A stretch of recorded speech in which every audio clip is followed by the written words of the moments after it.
See you in here.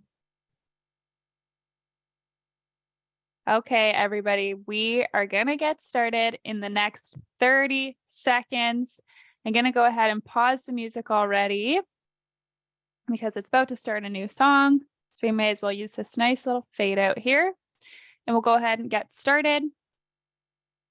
Welcome from Vancouver. 10 more seconds, we're going to dive in. I know we had a lot of educators and directors who are eager to join us today, so I want to make sure they make it.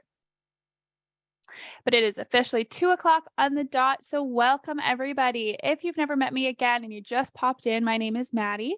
I am the host of our Hi Mama Helps webinars. I'm so excited to be here with you all to learn more about connecting with your inner leader in the field of early childhood education. So exciting. First things first, though, before we dive in, as always, we are doing our weekly giveaway. If this is your first webinar with us, you may have not heard of this yet, but every single webinar that you register and attend live, you're automatically entered for a chance to win a $50 gift card So you can get resources, books, supplies, whatever it may be for your center. So keep an eye out for our show notes email. That is where we will announce the winner in there. It goes out early next week. It could end up in your spam or your junk, so you just don't want to miss it. So make sure to look in there. And also know if you are the winner in that email, we will contact you. So don't worry about getting in contact with us. And a quick disclaimer before we get started. The content that we're sharing with you today is not personalized, legal, or financial advice. So the goal today is for us to get together as a community and to learn some really great tips, tricks, techniques, mindset shifts for you to bring into your classrooms, your center, your home, wherever it may be. But if you are looking at making any big changes at your center, we do just want to make sure you are consulting with the right people, such as a legal or a financial advisor. And we're now going to listen to our land acknowledgement. Hi Mama acknowledges that our main headquarters is situated in Toronto, Ontario, on the traditional territory of many nations, including the Mississaugas of the Credit, the Anishinaabe, the Chippewa, and the Haudenosaunee and the Wendat peoples, and is now home to many diverse First Nations, Inuit, and Métis peoples. Toronto itself is a word that originates from the Mohawk word takaranto, meaning the place in the water where the trees are standing. As participants and guests in today's webinar, we are coming together from many different places around the world. We encourage you to learn about and acknowledge the land from which you participate. And we will now give a listen to our diversity and inclusion statement. Hi Mama is committed to fostering an inclusive and welcoming environment for our employees, customers, and community. Hi Mama welcomes and celebrates individuals of all backgrounds, orientations, and identities. Our Diversity, Inclusion, and Belonging Committee aims to ensure we provide a safe environment for everyone to thrive while bringing their authentic selves to work. Our mission is to promote an inclusive workspace for all employees through education, discussion, and celebration of our differences. Embracing these differences while coming together with a common purpose is what makes our team extra special. And a few housekeeping pieces before we get started. As always, this session is being recorded. So if you have to hop off early for any reason at all, we will be sending out the recording. We are also recording with the closed captions enabled. If you cannot see the closed captions on your side of the Zoom and you do require those for today's live session, please be sure to hit that CC tab on your side of the Zoom. Certificate. As always, we will be sending out a certificate of participation for all of you who are here live with us today. We will be getting those certificates out to you by early next week. So no worries if you do not see it tomorrow. We absolutely will be getting those out to you by early next week. And then connection. If you have any issues at all with your Zoom connection, if you're having a hard time with the volume, the sound, the video, we do want to make sure you're contacting the people who can actually help you with the product, and that would be the support team over at Zoom. You can contact them at support.zoom.us. And Hi Mama Academy. If you've never heard, Hi Mama Academy is our brand new on-demand, self-paced professional development tool. It is super, super exciting. It is game-changing for professional development for you and your educators. If you're interested in learning more about connecting with your inner leader in the early childhood education space, we have a brand new course in Hi Mama Academy called Empowering and Supporting Educators to Succeed. Amazing course. In this course, you will gain skills that will set you up to be the best director that you can be so that you can support your staff. What is amazing about Hi Mama Academy, I know as an educator, it is so hard to find the time for professional development, but Hi Mama Academy makes it so easy because it's so flexible.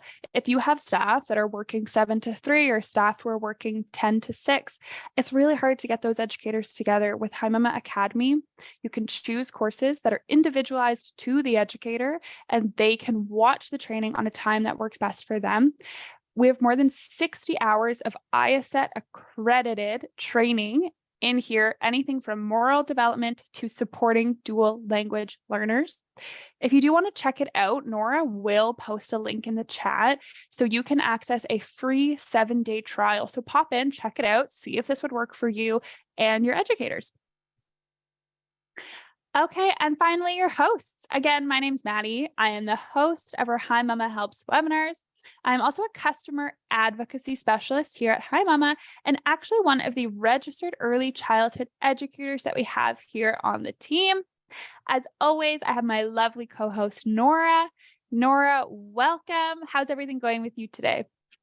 Everything's going great, Maddie. Happy to be here. I just have my Christmas Starbucks drink that I got during lunch, and I'm excited for the holiday season, as I'm sure are I, you with your Christmas tree in the background. I very much am, and I'm very much jealous of that Starbucks cup you've got there. Thanks so much, Nora. Nora will be in the chat with you all if you have any questions.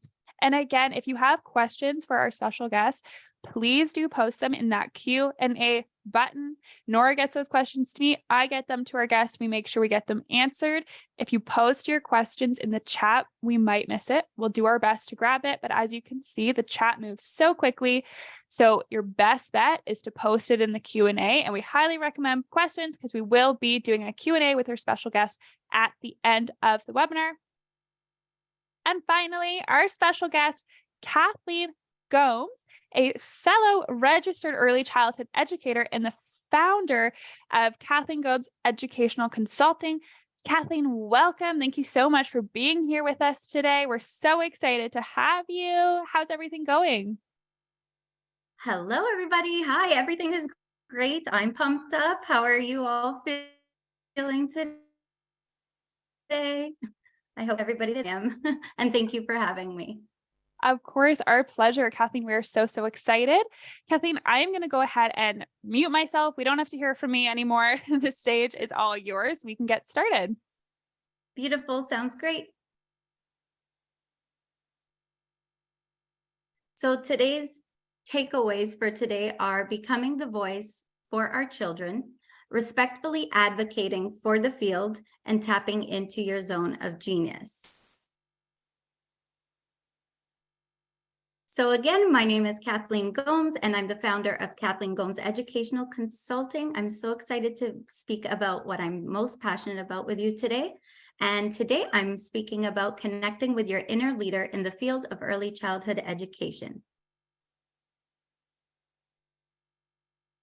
So before I begin asking this question, I want you all to know that everybody who is watching and listening today is a leader in the field. I need you to all know that you all have that leadership within you. So what does it mean to be a leader? We all know that leading looks different. Leadership looks different to all of us because we all have different experiences. We have different backgrounds. We have different values.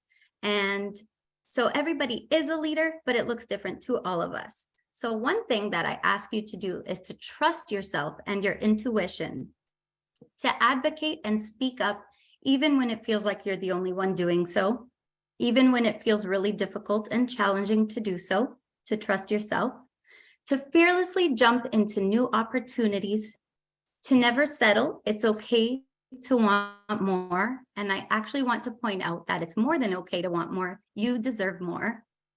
Taking initiative, getting involved, and getting your community involved, as well as creating awareness. So you can create awareness on any topic of your choice, anything that drives you, anything that lights you up.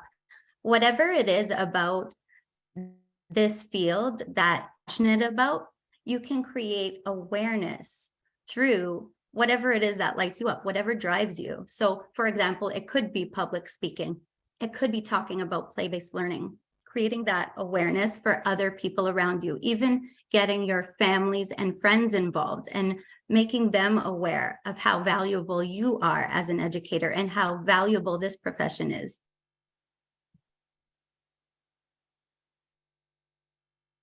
So what taking a leadership role as an ECE can look like. So for example, you can send emails to your administrators or your supervisors and colleagues about important issues. So those important issues could be anything that you are passionate about. What do you want to see change? Where do you want to see growth? What do you want to see shifting in the field? And it doesn't have to be anything negative. It could be positive things that you want to do more of. sharing video clips and articles and blogs with the families in your classroom or at your center. So for example, if maybe the parents or the adults in the center are asking about meltdowns and tantrums, and they want to know more about how to deal with that at home, you can share those resources with them because you have that knowledge. Hosting regular staff meetings and staff socials. So for example, you may not even be in a management position, but you're noticing that you'd love to host more socials and get more of that team building experiences in your center or in your classroom, wherever it may be. It could be in your school. You have the power to do that. You have that in you, that leadership. And that can only benefit you and your team, because the more that you have those team building experiences, let's say you are in charge of organizing a game night or a staff social where you have music and refreshments and you're talking about everything that you love about the field. That can only benefit you as a team.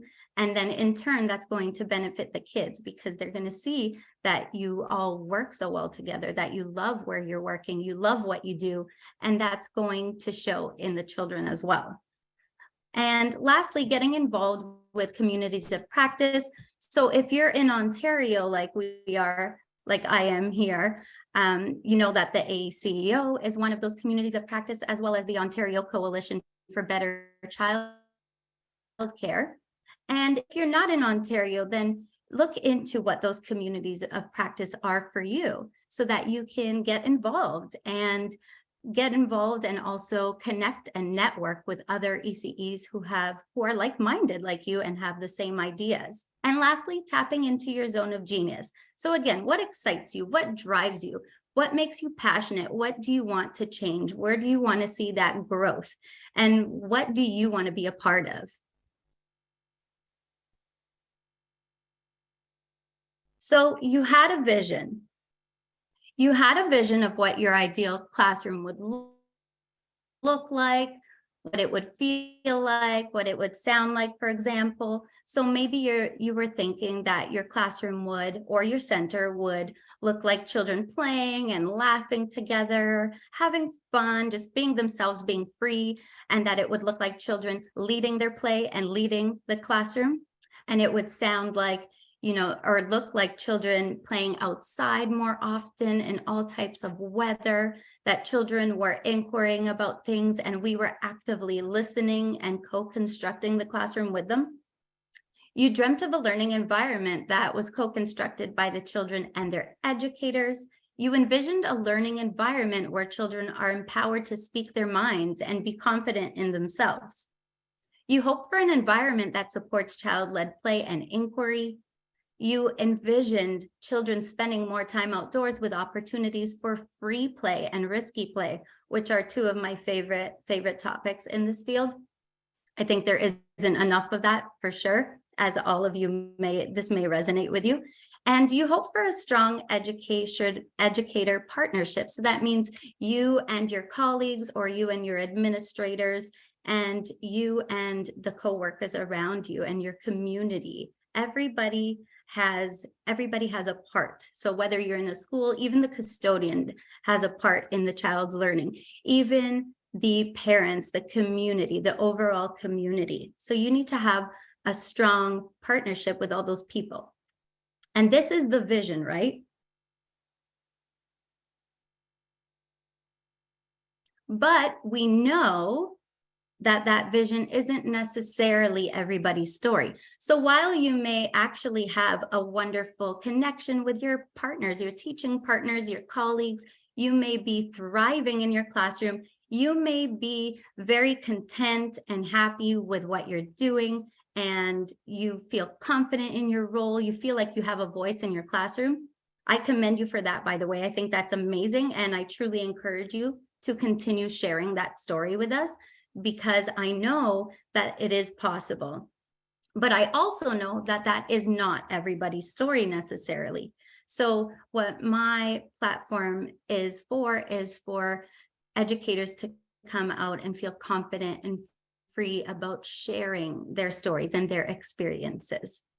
And so these are some of the things that early childhood educators are actually doing today when they don't feel like they necessarily have a voice, or perhaps they are very content in what they're doing. They have their voice, they feel confident, they're speaking up for everything that they believe in, and they're doing these things. They're taking them and running with them. So for example, there are early childhood educators out there who are children's book authors, which is an amazing accomplishment. We are out there public speaking. Like, how amazing is that?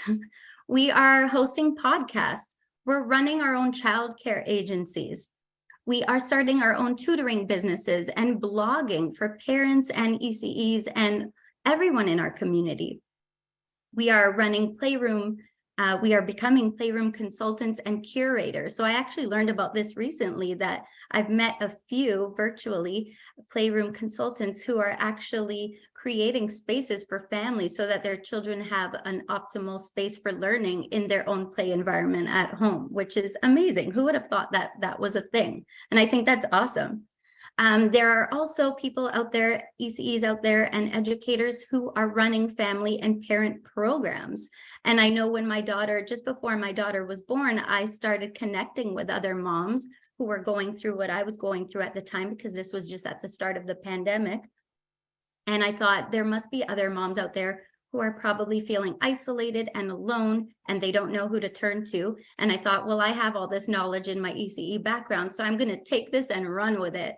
And I actually started some parent programs outdoors so that the families felt comfortable to come in. And basically we just sang songs and we did some nursery rhymes and poems. And we connected, we became like a family, and we still are today. So a lot of ECs are doing that as well. Other ECs are doing things like creating activity boxes and sensory bins. And they're also starting their own health and wellness business. So maybe you are a yoga instructor or you're interested in yoga. You can teach that to children and their families as well, and create mindfulness cards. You can create your own journals for families to work through together, to work through their feelings, for example, or even journals where they have the opportunities to freely express themselves through the art forms or writing, whatever it may be. So these are just some of the things that I'm sure there's so many other ways that you can get involved and that you can show up as your inner leader and doing these amazing things in the field. You don't have to necessarily stay within the classroom. You can actually branch out and expand as well. So early childhood educators are valuable. So what skills do we have outside of the classroom? Because we often talk about the skills that we have in the classroom or in the center, or if we're administrators and directors, that's in the center essentially. So let's think about what we can do outside of that. The value that you have is so powerful and so potent. I cannot stress that enough. Your voice can and will change the future of early childhood education. Once you figure out what that is, that thing that lights you up, the possibilities are endless. The sky is not the limit. It's actually beyond that. So you have a fire in you that is waiting to be unleashed. And I know that this might be an unpopular opinion or statement, but let me explain. So I personally, this is my story, and I know it's not everyone's story, but I am not interested in being politically correct anymore, especially if it's not resonating with me. I don't feel aligned with it. So certain practices that I have been seeing, I no longer hold the space for that, to follow blindly to rules and expectations and restrictions that are just developmentally inappropriate. I no longer hold the space for that. So if the well-being and mental health of my students are being compromised, then I'm not for it. I'm going to speak up against those things, and I'm going to be there for the kids, because if I'm not their voice, then who is? So these are just some of the things that I really, really want to point out, that you do have this fire in you, that you have this light in you that is calling you to be there for the kids, to be there for our profession.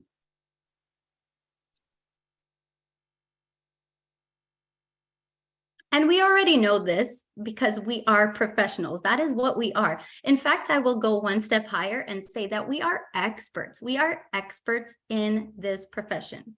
So again, I will say it again, the value, the knowledge that we have that we can provide not only to our children, but to the families, to our colleagues, to our communities like this today. It is so potent in the good way, meaning that it will extend and it will expand the minds of others and create that chain reaction where they're going to take whatever they're listening, whatever they're learning in that moment and share it with others. And that's going to affect and impact the field at the end of the day. So we already know this. We know that children don't learn. I don't need to teach you this, but I'll just remind you that children do not learn by practices such as kill and drill, right? So quickly, what's 2 + 2? This is what I'm seeing a lot of because my background is in full day kindergarten for the last 10 years. This is why I'm speaking up about that. And that's my story. And I know that that may not be your story, and that's totally okay. But also memorization. We know that children don't learn by memorizing. So whenever we're seeing these type of practices being recycled, I like to say recycled because every year it feels like we're telling kids to trace the letters of the alphabet and count to 100. And we're teaching them lessons like calendar. We know that it's not meaningful to them. We know that it doesn't mean anything. We know that they're not actually learning. They're just memorizing those things. And there are so many other things we can do if we want to teach them about a specific day or about the weather, that there are more rich and authentic ways to do those things, to teach more effectively, so that it's more play-based, it's more inquiry-based, and it's also, again, authentic. It's not about memorization. It's not about forcing children to do things like worksheets and telling them that, you know, you can do this work and then you can go play. Working and playing and learning, they all go hand in hand. It's not one or the other. It's just the way it is. And these are just facts. Children learn through play. Those are the facts. There is no denying that. And then also children don't learn by restriction. So I'll tell you a story. I actually worked with someone, not a teaching partner. I had an amazing teaching partner last year and the year before. Wonderful, wonderful. We're still friends today. We still connect today. And we actually had to work with someone who was a little bit challenging, and that's okay. And that's normal.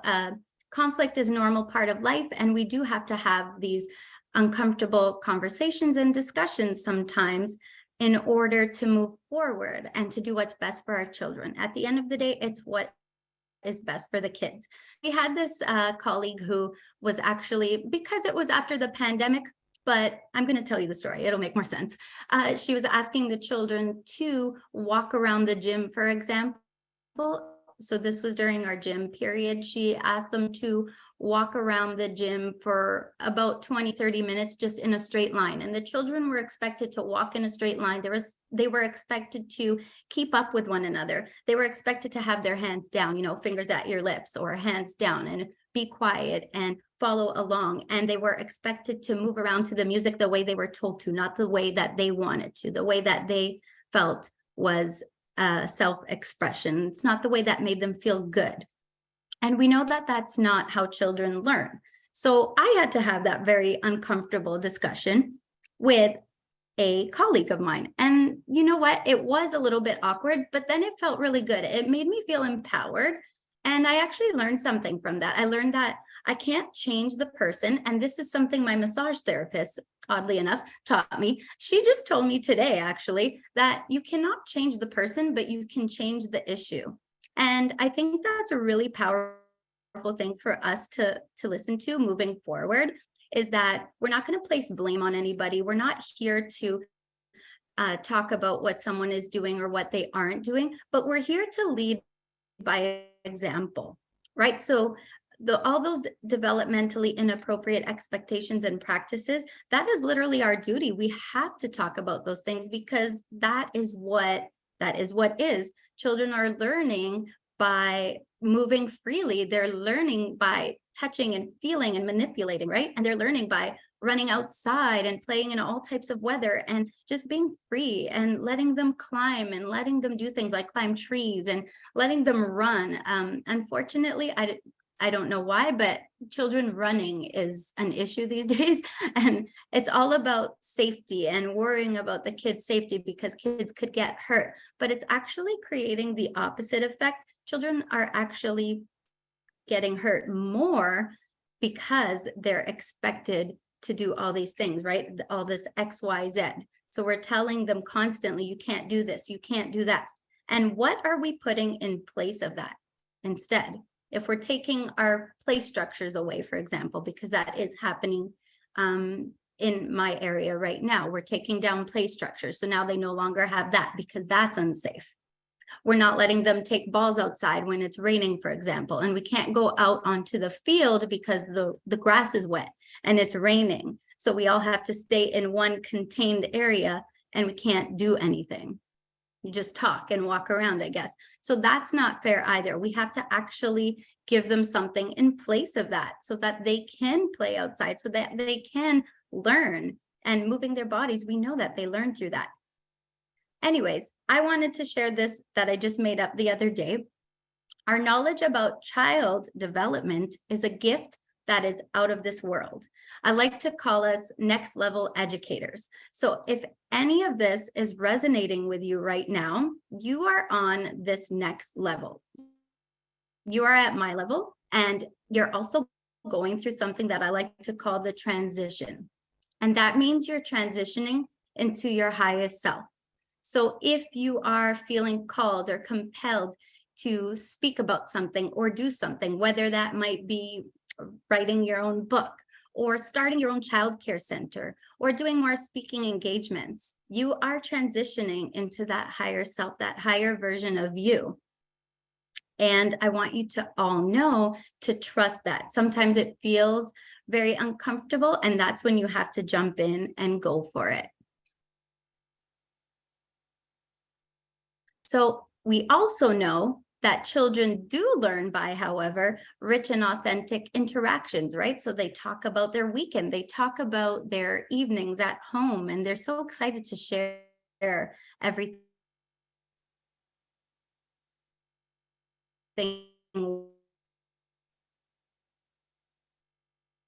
with us.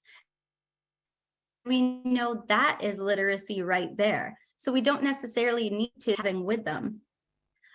Also hands-on learning. So they're very hands-on, they're using their 5 senses. That is how children learn. They learn by getting messy, right? By digging, by playing in the mud, playing in puddles, playing in the snow, for example, or even just with messy paint and manipulating and having different ingredients and materials in your hands.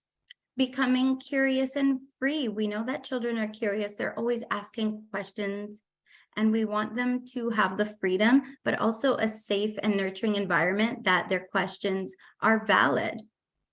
We also know that they learn by responding to their questions and actively participating in play with them. Not only are we actively participating in their play, but we're also actively listening to them and listening to what is meaningful to them, what they have to say, because it is important. And I often find that we have this agenda throughout the day. We have this agenda of what we need to get done in the day, what lessons, if you're in a school, for example, what lessons we have to do. And sometimes we just have to put that aside and really just listen to what the children are telling us, because that's where all the learning, the rich, authentic learning comes from. And also by challenging and extending their play. So we already know if they're trying to figure out how much taller they are and they're comparing the heights. We know that we can use different materials within our classroom or ask even the parents to donate some materials to the classroom so that they can use those things to compare their height and see who is taller, for example. And also having those supportive and caring educators. So this is something that I'm also not seeing every day, but we know that we are here for a reason. We've been called to do this. And I also have to stress that this was no mistake. This is not by accident. You were actually, all of you listening here today, you were chosen for this role. So you have a duty to support those children. And we are caring, we're loving, we're nurturing, and there's nothing wrong with that. And the last thing I want to say at this slide is that, often we're we're told, I think we're conditioned along the way to believe that teaching looks a certain way and that children all learn the same way, and it's not one size fits all. So in being supportive and caring, we have to understand that sometimes we have to give children, for example, a time to take a deep breath and calm down. We understand all those things. We have that knowledge, that higher knowledge that a lot of people do not.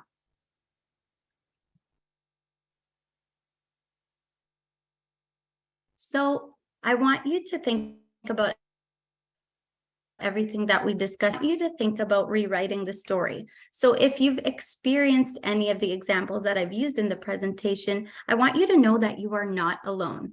So we can continue with our day and ignore what we're seeing and we're feeling, and it doesn't have to be anything negative. Again, it could be that pull, just trusting that pull that I'm ready for this next chapter in my life. I'm ready for this next step. Or we can speak out against this traditional patriarchal teaching by rewriting the narrative. So for example, the narrative that we're getting a lot here and that I'm hearing from other educators in my own workplace and in my past workplaces is, for example, that ECEs are undervalued. We are undervalued, we are disrespected, we are not paid enough. And while all those things are true, we have a lot of inner healing work to do and mindset shifting, as well as kind of shifting our own attitudes toward that, because we actually are capable of making more money, for example, and getting paid a fair wage. We're also capable of becoming leaders and doing amazing things within the field to truly support our little learners and make a difference. That's why we're here. We're here to make a difference. We're here to make an impact, but we're doing it in such a different way. Again, our knowledge of child development, for example, and developmentally appropriate practice, our knowledge about child-led play and how to effectively communicate with families and how to understand what makes children learn, what excites them, what are they interested in, tapping into those things. That makes us so special. That makes us so unique that we have those skills. And that's what's actually going to shape our little learners in the future.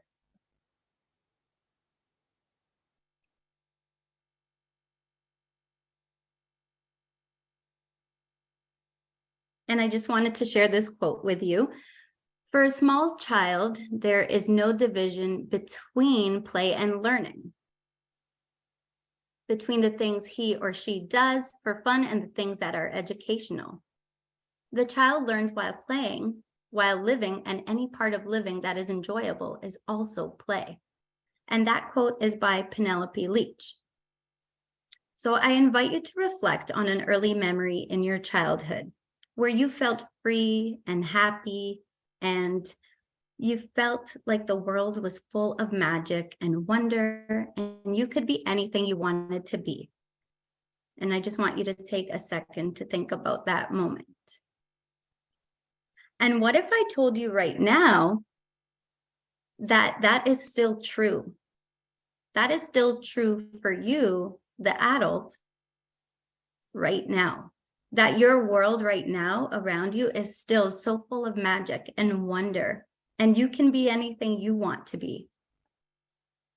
Like, let that sink in for a little bit. And what does that mean to you? And you're welcome to pop that in the chat as well. And the reason why I'm sharing this is because along the way, so again, going back to that earlier slide where I talked about that vision, we all had this vision. We all have this vision for what the future of early childhood education can look like, because we've seen it. We know it's possible. And I know that everyone's story is not the same. But going back to this conditioning piece, somewhere along the way, we've worked with different people. We've worked in the field in different capacities, and we were taught and trained just through our interactions and experiences with others that children only learn a certain way, right? X, Y, Z, that they have to listen, that they have to raise their hand before they speak, that they have to sit on a chair and their feet have to be on the ground and their hands have to be on the lap. We were taught and trained that kids have to have their hand by their side and be quiet at all times. We were trained that children have to sit crisscross applesauce. And we were trained as well, not in our college, but just in those experiences working in the classroom. If you've ever had that experience where you're working with maybe a challenging colleague, somewhere along the way, we've sometimes lost, and I know I have, we've lost ourselves and our why for being in this field and being an educator in the first place. And we've been conditioned, and this goes way back. This isn't just us. This goes way back to even when our parents were born, when our parents went to school, when we went to school as early child, like in early childhood, and then also just through our experiences and being taught. So now we're teaching a different way. We're moving, we're shifting, and I can see this shift happening. But I just want you to reflect on that a little bit, that there's this conditioning piece that children only succeed in the future through early academics. And there's this push right now for that in the schools, especially, and sometimes in the childcare sector as well. I've seen that as well. There's this push for early academics, and that's the only way that children are going to find success. And we know that's not true. Because look at everything that all our ECE colleagues, all our mentors are doing right now, like writing books, like starting their own childcare agencies, like starting their own podcasts or their tutoring businesses, right? Because they feel that, you know what, this isn't enough. I have to go higher. I need to move beyond this and speak up against these things, but also speak up for things that we are passionate about. And we all have that. We all have that in us right now, today. So think about your world right now, and where is the magic lacking? Like, where are those leaks that you want to fix? What do you want to change? And how can you today, how can you start leading in an impactful way? So I invite you to go out there and spread your magic.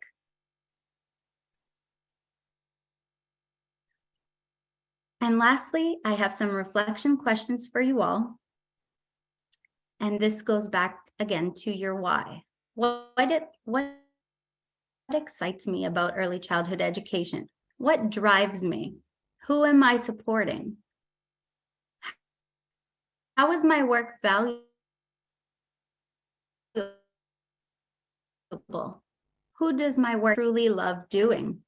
For me, I can tell you right now, for me, I truly love speaking about this, developmentally appropriate practices. I could go on and on and on, but we only had an hour. And I could talk for hours about that, or about child-led play and advocating. Where do you want to see change, and where can you start? Because you can even start, you can even talk about, or even reach out to professors, for example, that you've worked with or that made an impact in your life, in your career. You can reach out to them. You can reach out to colleagues. You can reach out through Facebook groups, because there's so many amazing groups out there. So that's one place to start. So again, I invite you to ask yourself, how can you lead today and spread your magic, because it's all within you.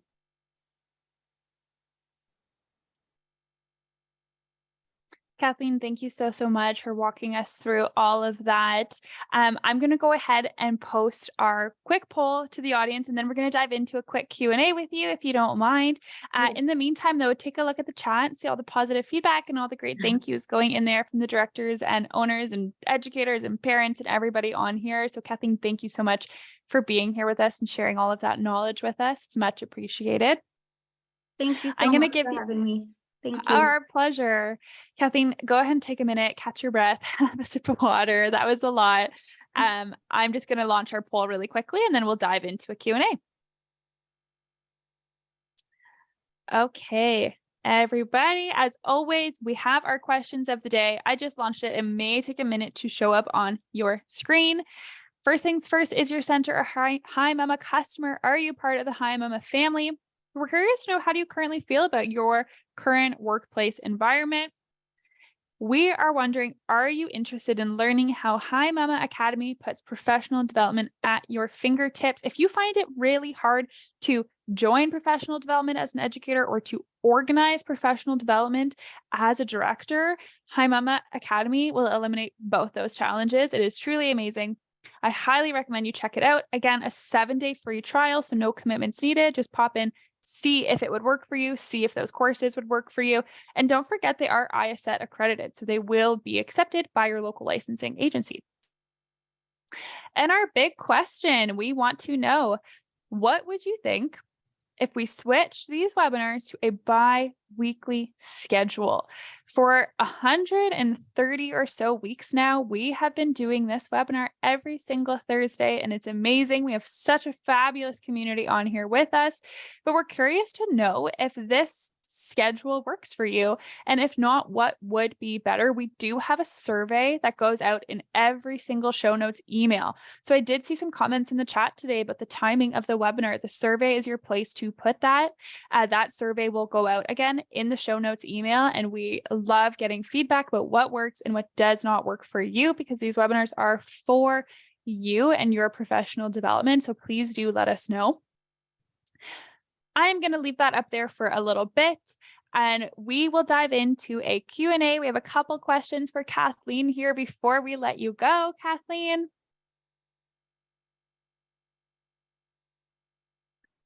Amazing. Okay, are you ready? Yes. Am I supposed to be on camera? No, right? No, yes, please. Yeah, please be on camera. Yeah. Okay, I'm ready. So the first question I see in here, what do we do if parents are the ones that are telling us what we can and cannot do with their children? So we talked a lot about letting children kind of be free with their learning and running around, which I agree is amazing. But what do we do if the parents are the ones saying, I don't want my child running around outside, I don't want my child getting dirty, those common, very challenging things to handle? Yeah, I love that question. Thank you so much for that question. I've actually experienced that myself. I actually had a parent in my class who was a little bit upset that, for example, her son's snow pants were dirty.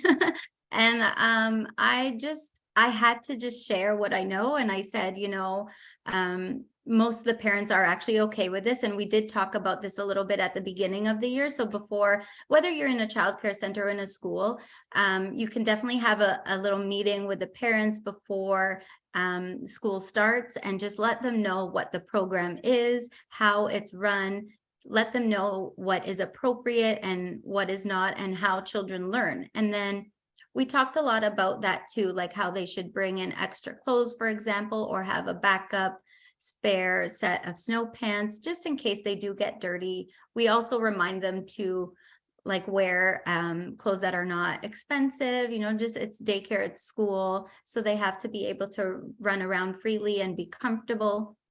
And then we also take the next step sometimes, and we could send them emails or just information about free play, like you said, or risky play, or whatever it is, and how it actually benefits the children.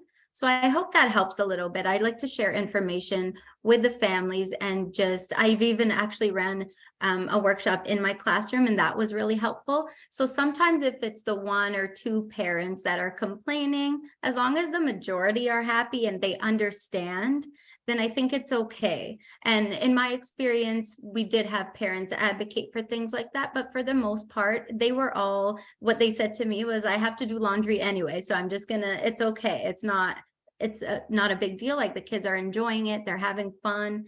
And I think that's the most important thing, that they're learning and they're having a great time doing it.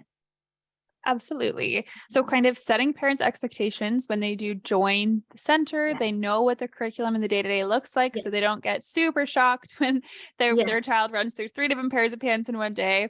And also standing your ground as the expert, the reasoning for what is happening in the classroom, and just sharing that knowledge with them. Amazing.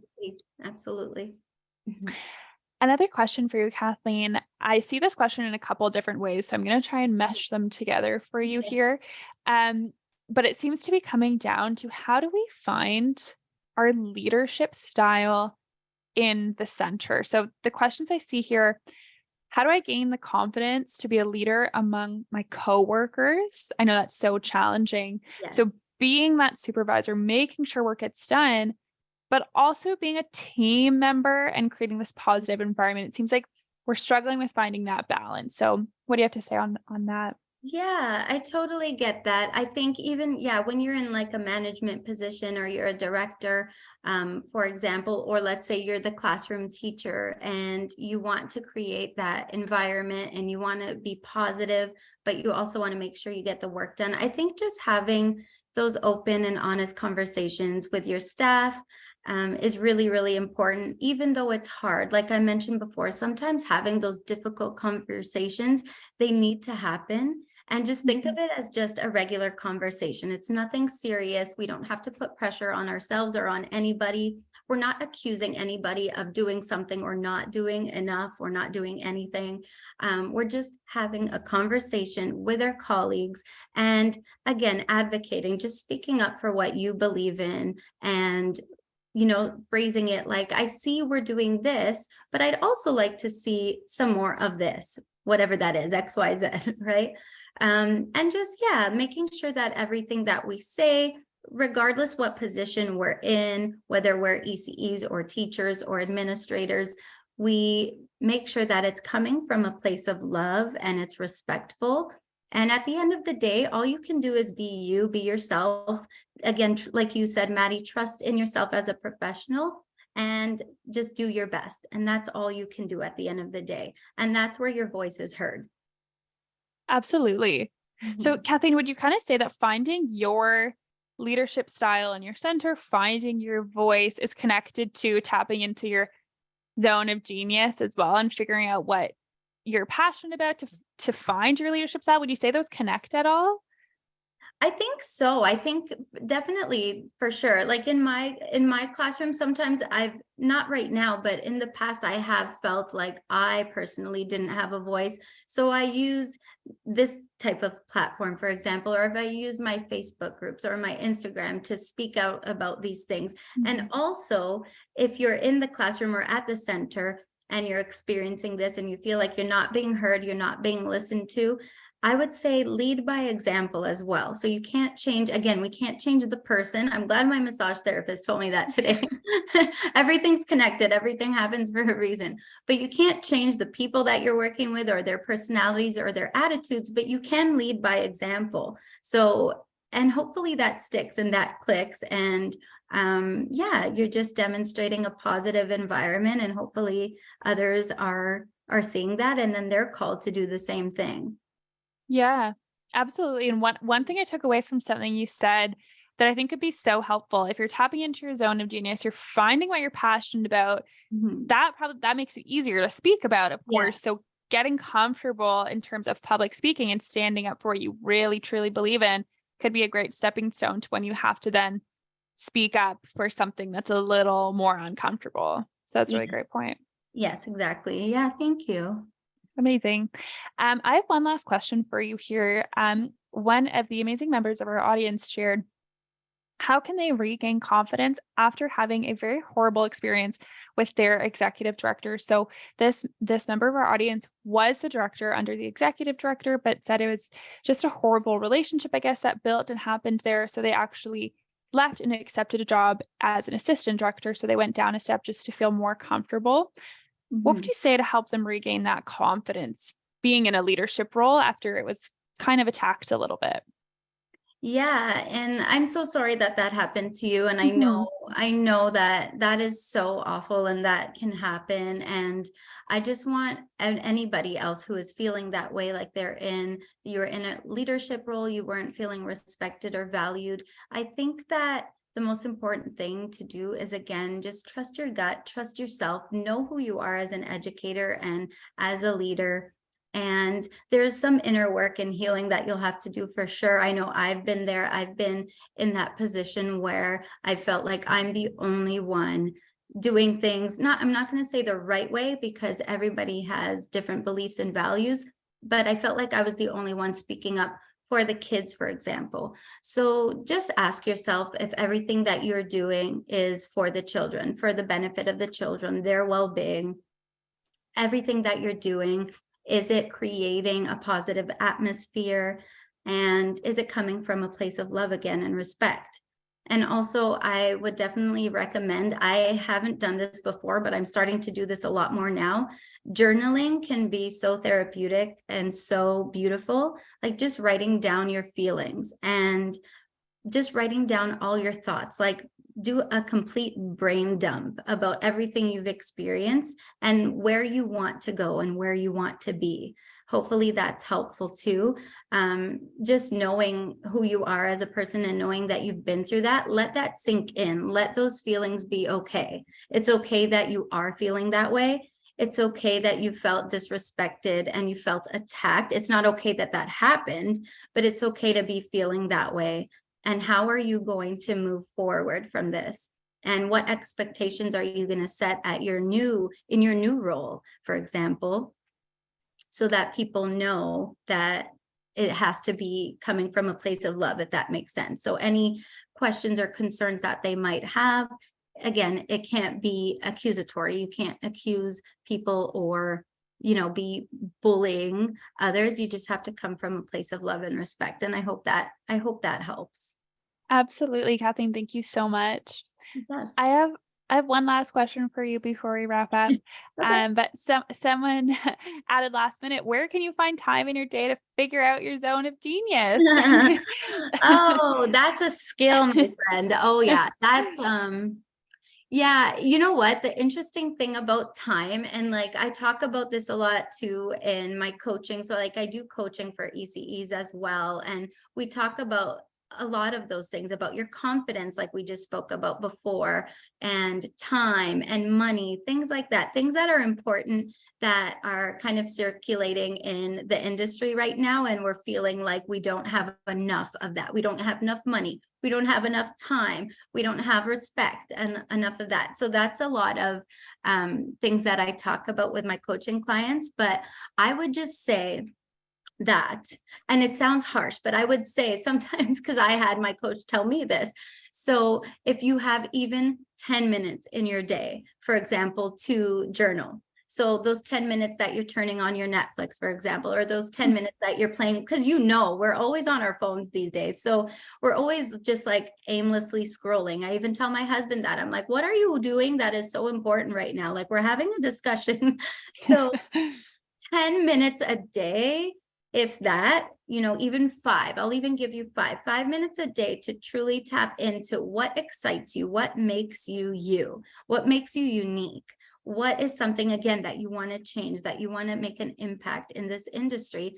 And start with that 5 to 10 minutes a day of whatever it may be. Do something for yourself, whether that's meditating or journaling, whether that's doing yoga or reading. That can be so helpful too. So just really figuring out what drives you, I guess. Yeah. Absolutely. Kathleen, thank you so, so much. That was amazing. We really, really appreciate you being here. I've been keeping my eye on the chat as well as we go, and someone posted that they really needed to hear this today. Oh, So good. I'm so glad it resonated. I feel like I just went on and on and on, but I'm so glad to hear that. no, it was amazing. Kathleen, thank you so, so much. We certainly hope to work with you again in the future. And thank you so much for being here with us today and sharing all that knowledge. We really appreciate you. Thank you very much for having me. And I hope you all have a wonderful rest of your day. And yeah, don't hesitate to ask any questions and connect. I look forward to connecting with you all. Thank you again, Maddie. Of course. Thanks so much, Kathleen. Take care. In the show notes email, we will be sharing how to get in contact with Kathleen if you are interested in learning more in regards to next week. Okay, so as always, show notes, email, recording certificates going out to all of you early next week. And then a bit of a change up for next week.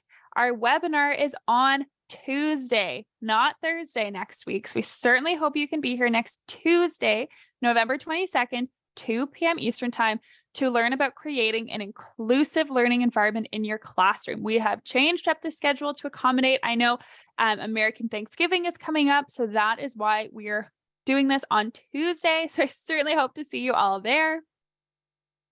Quick reminder about the giveaway. We're announcing the winner in the show notes email. It has to be one of you on here. So you definitely want to pay attention to that email. Take a look in your spam, your junk, all those folders that now exist, because sometimes it does hide in there. And lastly, if you have not connected with us on any of our social media accounts yet, please do. We have a Facebook Circle Time group for early childhood educators, beautiful community in there. And we also have our Instagram page where we do announce things that are coming up at Hi Mama. We share posts about past and future webinars coming up. So go ahead and give us a follow on there and we'll see you on there.